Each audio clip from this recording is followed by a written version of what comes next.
हम तो केवल यह आंकते हैं कि एक देश की धरती दूसरे देश को सुगंध भेजती है और वह सौरभ हवा में तैरते हुए पक्षियों की पंखों पर तिरता है और एक देश का भाप दूसरे देश में पानी बनकर गिरता है। अब कवि कह रहा है कि हम तो केवल अनुमान लगाते हैं, हम उनके संदेश को अच्छे से समझ नहीं पाते हैं।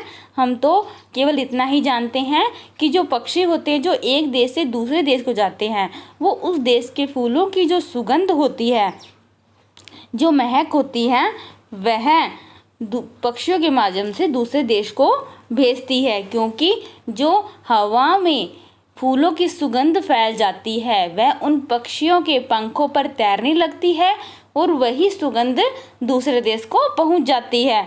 और जो एक देश का भाप है, जो बादल होते हैं, वो किसी एक देश से की भाप से बनकर बनते हैं और वो किसी दूसरे देश में जाकर बरसते हैं। हमें तो इतना ही पता है, इससे आगे हम कुछ भी समझ नहीं पाते हैं।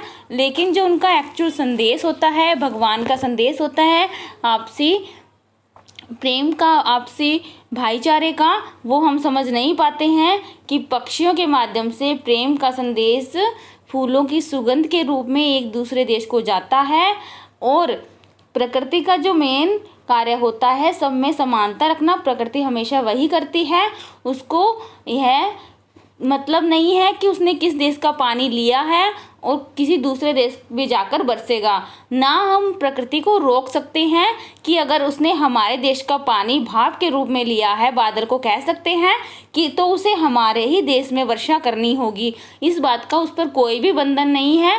वह अपनी आज़ादी से कहीं भी जाकर वर्षा कर सकता है और पक्षियों को भी आज़ादी होती है कि वो फूलों की जो सुगंध है प्रेम के रूप में वो किसी भी देश में जाकर फैला सकती है। तो ये इसीलिए ये भगवान के डाकिए हैं, क्योंकि उन पर कोई भी सीमा का बंधन नहीं है।